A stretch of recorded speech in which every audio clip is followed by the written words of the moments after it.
Karamihan galing kay Lisa Marcos pati kay Romualdez. Bongbong bangag yan. Pigil ka rin kaya nga manoy dating Presidente Rodrigo Duterte keng mera pata One Nation, One Opposition rally king Davao City anyang Domingo, January 28, bangsalang sang king misusubong a People's Initiative.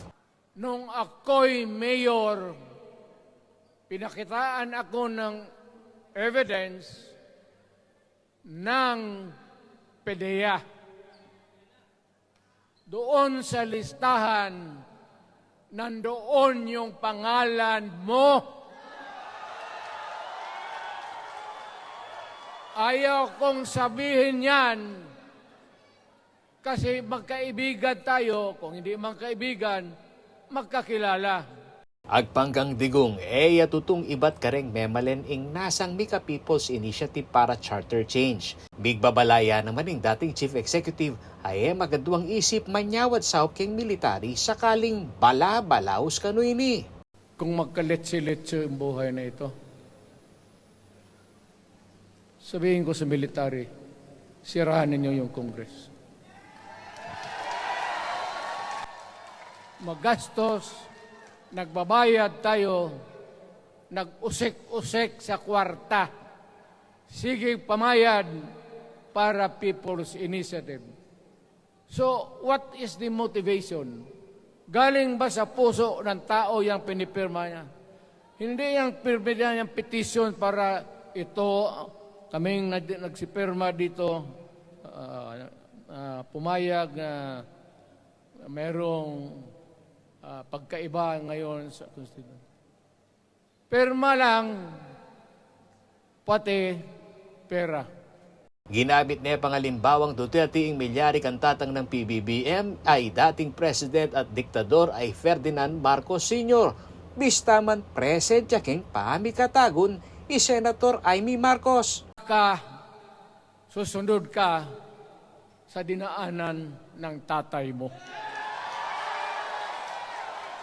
Diyan ako takot, ayaw ko mangyari sa iyo yan.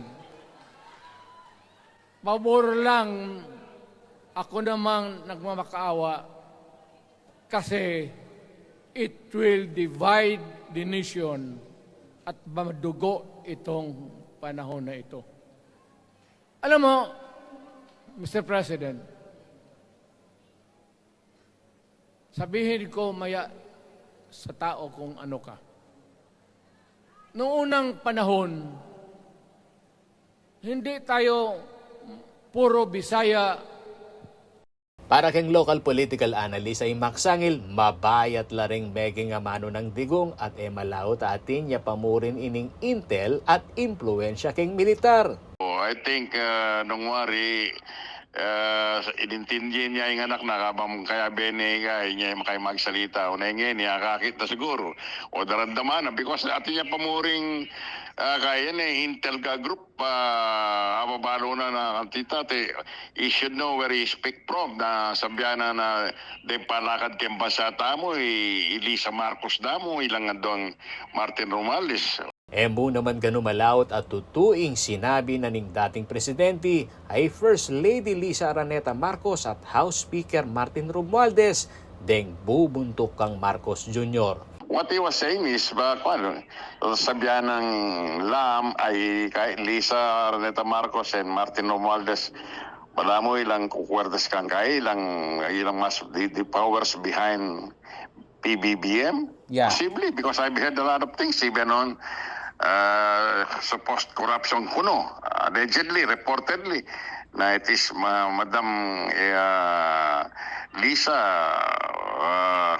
who controls almost everything in customs, on appointments. Samantala, uling ni sabing rally kontra Chacha king Davao at ing launching na ning bagong Pilipinas campaign king Manila. Nanay kuang apaninayang Vice President Sara Duterte PBBM king Quirino Grandstand dapot mimiene mga mano ini antimong Secretary na ning Department of Education. Department of Education po ay kaisa ng lahat ng ehensya sa gobyerno tungo sa bagong Pilipinas. Ang kontribusyon po ng Department of Education ay sa poverty alleviation sector. At kami po ay huhulma ng mga kabataan at mga mag-aaral na matatag. Tinago niya naman king bagong Pilipinas campaign kick-off, dating Presidente at Pampanga 2nd District Representative Gloria Macapagal Arroyo, ing advisor na ning unit team dari Marcos at Duterte anyang 2022 national elections. Ako yung kakain Dalasuyo Paulo G. Santos, ating pusong makabalen.